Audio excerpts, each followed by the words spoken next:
The makeup that I'm gonna do if ever I'm going to a date. Despite walang nagyayaya. Pero, this is gonna be my fantasy. First and foremost, we need to shave this what's going on. Dahil dear, hindi naman para maloka yung date mo na. Ala, ano yan? We are not going to do something like this. Dahil, I mean, kung gusto mo, go. But since I'm not going to scare my date, I'm just going to this kind of look na it's giving them, you're very sexy na parang. Alam mo, parang papakilala ka na sa magulang agad. Check. The skin, we want to be more hydrated. So, I'm using this Biotin Hydro Excel na serum. Na-absorb na. I'm just going to use a moisturizer and I'm focusing lang here on my dry spots. Natin pwedeng ipahalata na dry na tayo dito, dry pa tayo doon. Check. Pang malakas ang primer is a must kasi di mo naman alam kung saan ka makakarating after ng date, dear. I mean, also focusing the primer here on my beard area kasi we don't want that to get budge kapag nakikipag is that? You guys don't know, I'm almost 10 years single. Actually, hindi ko alam kung it's a real thing during that time, but I consider na lang that as my first boyfriend or whatever.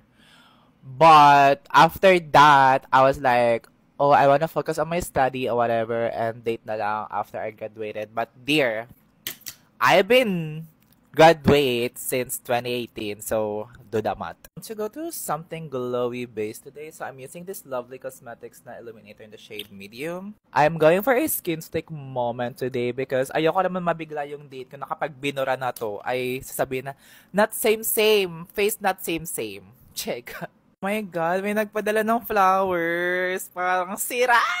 Dear Bless. Check. Oh, this is from Miss Lovely from Lovely Cosmetics. Thank you, Miss Lovely. I'm back and the base is on. And for eyeshadow, I'm just gonna use this Stroke Euphoria palette and putting that on my lids. Getting the shade Rosewood and I'm just gonna put this on my lid. I mean on my crease. Now we're having like a very nice pink tone moment. And now let's go to the exciting part. This is one of the best shimmers I've ever tried. If you have like the Fenty Balm, you know that. This is like a dupe neto, dear. Like, dear, look at that. Ito yung type ng highlighter na kalat-kalat yung glitters as you can see. And maganda siya sa eyes, dear. This is from Rude Cosmetics in the shade Rose Gold. And dear, look at this. I'm just gonna put this on my lid. Ganyan lang emote niya, kinang-kinang.